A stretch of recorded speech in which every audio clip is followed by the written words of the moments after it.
to There Is a Method to the Madness. My name is Rob Maxwell, and I'm an exercise physiologist and personal trainer. I'm the owner of Maxwell's Fitness Programs, and I've been in business for the past 28 years. Something like that. Could be a little bit longer, actually. So, The Method to the Madness. It's such a perfect title for this podcast, and perfect title for today because I've been going over more exercise physiology terms in the last couple of weeks. I really enjoy that, and I hope you do too as well. And today there's going to be another one. I'm going to talk about like when to stretch and when not to stretch, because it comes up. It comes up especially with like injuries and injury prevention, and I know that there's a lot of confusion over that. So that's what today's Method to the Madness is about, because there is a method to the madness, meaning like people or true experts aren't just randomly saying, hey, do this, do that. Like there's a reason why we stretch at certain times. There's a reason why we stretch for certain injuries. There's a reason why we don't stretch for certain injuries. So that's today's topic. Before I get into that, I want to thank our sponsors because we have to pay the bills. It's not free for me to put on the podcast, and we don't charge anything, so the sponsors take care of our fees for us. Jonathan and Lyn Gildon are great in the real estate industry. They're absolute grinders. I personally vouch for them. I've had poor agents in the past. I've had good agents. They're great agents. And I think you know when you don't have a good agent, it makes your life a lot tougher when you're trying to sell or buy a home. I will put all their information in the show notes, but Jonathan and Lyn Gildon at the Gildon Group at Realty Pros, and again, their contact info will be in the notes, so you can simply click and go. All right, so method to the madness on when to stretch, when not to stretch. So again, there's a method to the madness. How often have you heard people say, oh, time to warm up, we got to stretch a little bit? You know, we were told that as kids. I still hear that all the time. When I was working with a football team here locally, a semi-pro team, bunch of good guys, didn't have a lot of resources, didn't have a big budget, so I helped them out with their strength and conditioning. And the topic that came up all the time, they were very coachable, they were fun to work with and everything, so I don't mean to make them seem to be complainers and babies, but the one area that did come up a lot where they'd say, Coach, we got to stretch before we work out, we got to warm up, we got to stretch. And I'd say, guys, I know you were taught that all the way through grade school days and then high school football and all that. These were guys that were very competitive. They played on state championships in high school. Some of them went off to play college ball, some of them lower level pro ball, but these were very good athletes who went through our system. And it's very typical for the athletes that go through our systems to not have been taught the right way to do things. It goes on in every high school in our county of Volusia and probably everywhere. And I'm not throwing any stones. The bottom line is there's no budget in the schools to really have adequate athletic trainers and or strength and conditioning coaches. Now, a couple schools have brought in some athletic trainers, but for the most part, schools don't have them. And so gym teachers, coaches, and history teachers or whatever are doing the majority of coaching and strength and conditioning and all that kind of stuff. And they just don't know better. I mean, they're volunteering their time. They're doing the best they can. And they're simply doing what they were told to do growing up. Again, I think it's great that these coaches and some parents want to get involved. I just think there needs to be some more help for them where they can get some professional help so the kids can get the best that they need as far as sports medicine goes. So that was the biggie. We got to warm up by stretching, and I would say, guys, the official definition of warming up is raising your core temperature. Studies show that when your core temperature is raised, you're less likely to pull muscles. So the reality is the best warm-up type exercises is light cardio-respiratory exercise, which they absolutely hated. If you know anything about football players, they don't want to run. They don't want to do jumping jacks. They don't want to do those things. And if you don't know that, you haven't spent enough time around them. They do a lot of running on the field. They're fast twitch people, meaning typically explode very quick. They don't like to jog. They don't like to do that stuff. They'll do it. Very coachable. They'll do it, but they don't like it. So to actually effectively warm up, I'd say, guys, we got to, run 4 laps around the field, 4 laps. So, roughly, I don't know, they maybe get in a quarter to a half mile of jogging or whatever, and they hated it. And then after that, we would do what we call some dynamics. So that would be things like jumping jacks and calisthenics, basically to warm up the core temperature more. And then after about 10 or 15 minutes of effective warm up, then we would do some what they would call stretching. In reality is called static stretching. That's where you hold a stretch for a given period of time, like 20 to 30 seconds, and then go to your next stretch. But it's not until you're effectively warmed up before you should stretch. As a matter of fact, one of the worst times to stretch is when you're cold, because that's when your muscles and tendons are cold, like literally cold, not warmed up. So when you stretch them, you're far more likely to pull a muscle, or even in worst case scenario, the tendon. So tendons connect your muscles to the bone. So your muscles are always connected to tendons. If you stretch your muscles too far, not warmed up, you're going to be pulling on that tendon. And then pulling on that tendon could create an injury.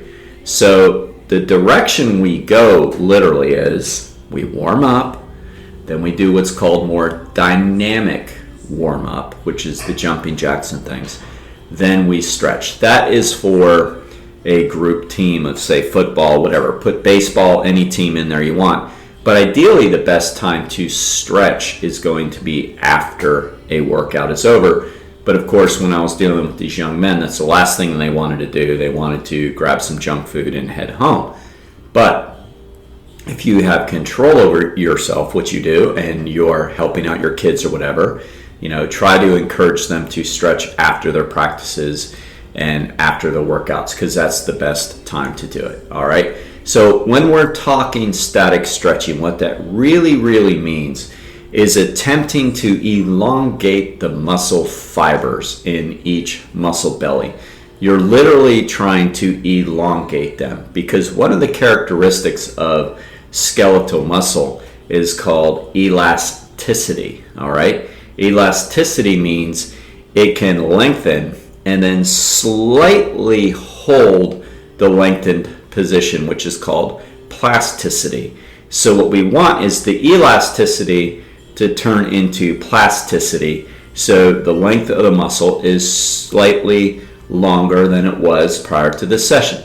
The problem with most static stretching is it doesn't stay that way for long. So if you're not continually stretching throughout the day, then your muscles are going to shorten back up to where they were.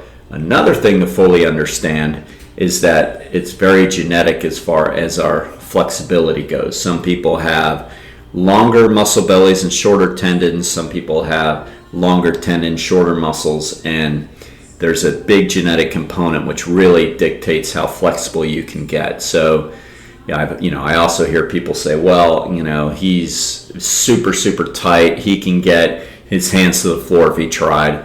And that's not true. They might not have the genetics to improve their flexibility that much. So that's, again, a genetic thing. That's a whole nother subject. But still, Method to the Madness states we should really know what we're talking about before we talk, right?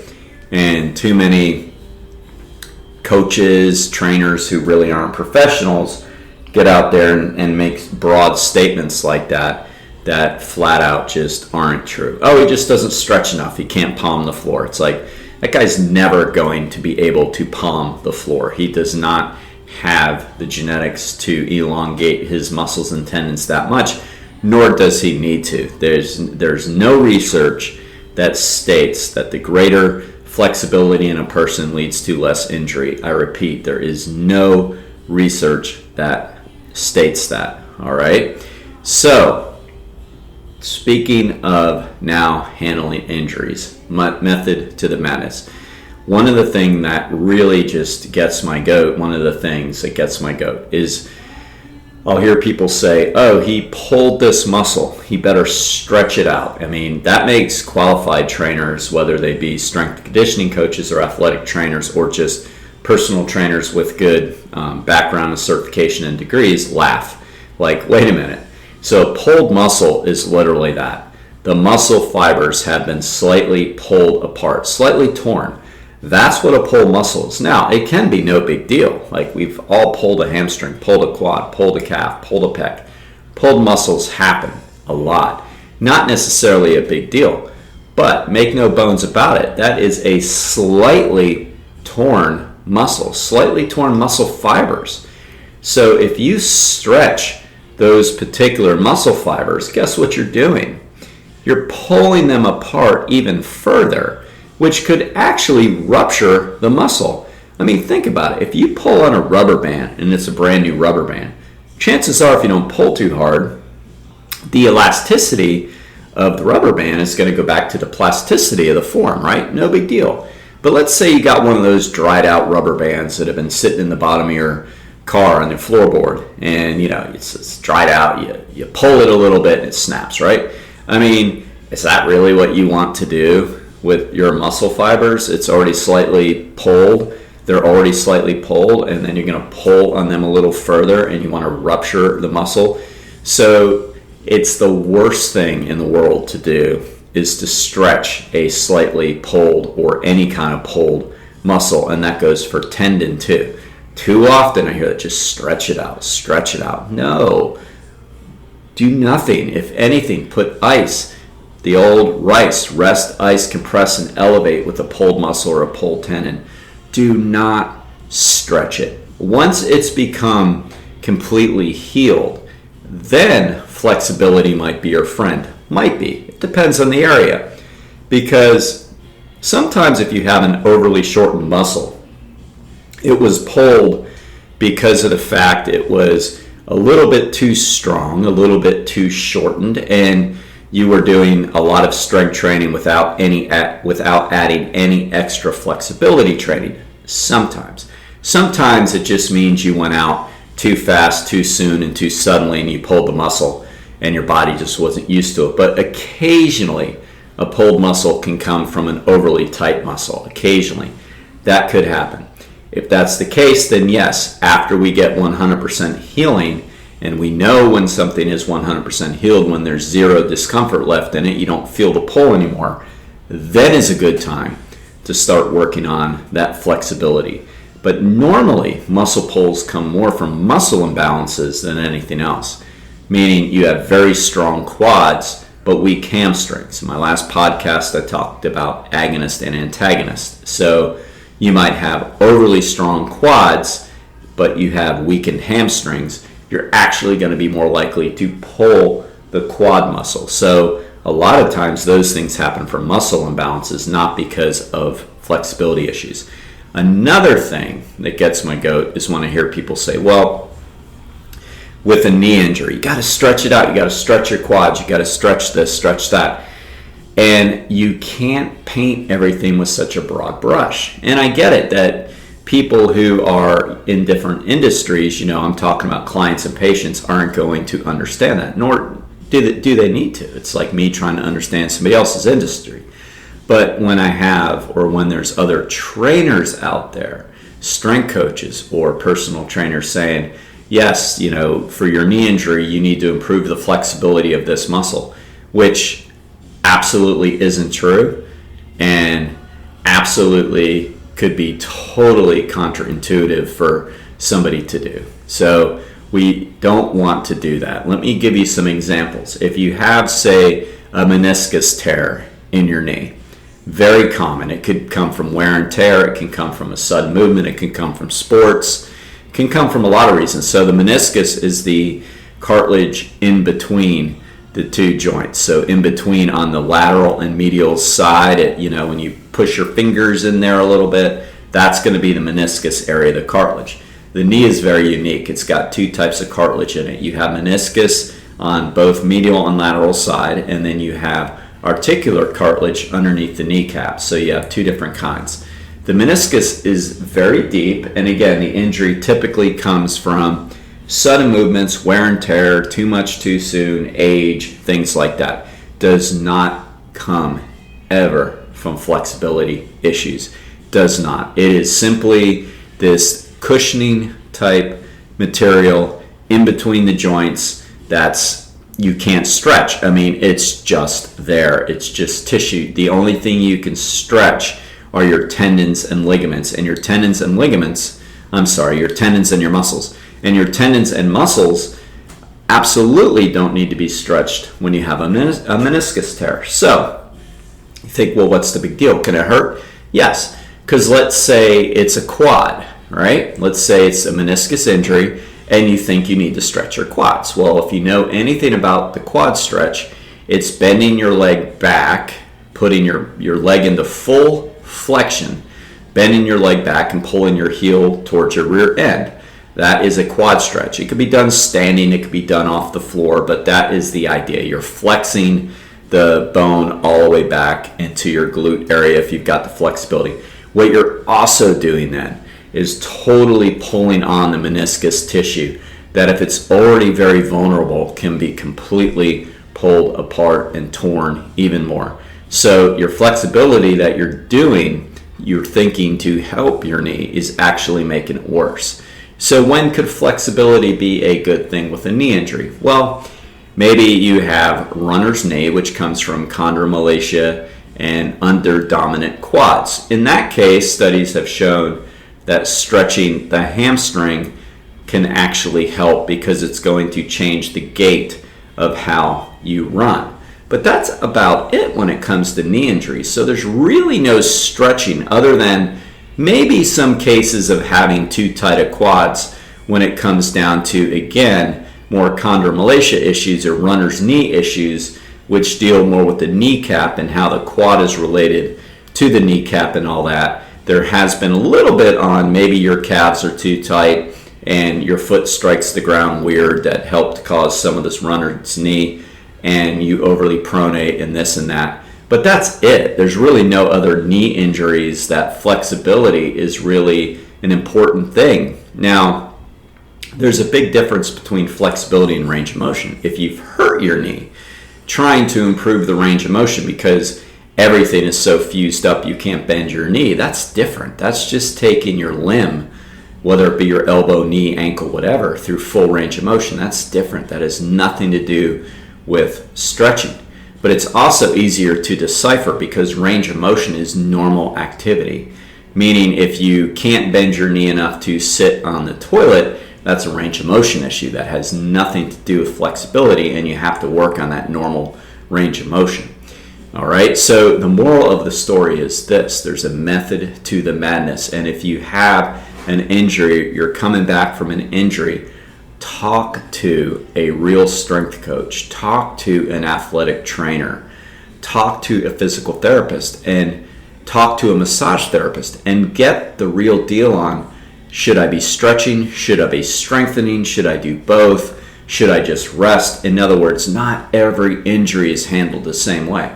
Not every injury is handled because you decided you're going to work on your flexibility. Not every injury is handled because you're going to make your body all strong everywhere and take no notice of flexibility. No, every injury is different, and you have to talk to a pro because there absolutely is a method to the madness on that. So this came up with a client, and it's a great question. He said, I wish you could make a podcast about that. I'm like, sure. Because ultimately, that's the purpose behind the podcast. If you listen to this, I mean, there's no money in the podcast. There's a little bit of advertising. There's a way to communicate with clients because the 30 to 45-minute sessions that we offer here aren't always long enough, of course, to go over questions they might have. And the idea is to be working out during that time. And there's a lot of generalities and questions and concerns that I know we can cover in the podcast. So ask, right? Speaking of healing injuries, chiropractic is another great way to go to talk about these things. Again, chiropractors like me, like people that are physical therapists, like athletic trainers, they have a lot of training. They go to school. They have advanced degrees, and we have one that we refer to, Dr. Doris. She's great. She's been doing this for a really, really long time, and that's what you want. You want experience, you want credentials, you want education. She will treat you like a person. She's just not going to take you through and adjust. She's going to make sure she's got your health history and background and everything. And by the way, chiropractors aren't just for back conditions. You don't just go because you're injured. That's not true. You go because it's great for your overall health, well-being, and all kinds of different prehab type things. So give her a shout, and like our other sponsors, all of her information will be in the show notes. And again, it is Dr. Doris Antos up in Ormond Beach, and she is great. Until next time, be Max Fit, be Max Well.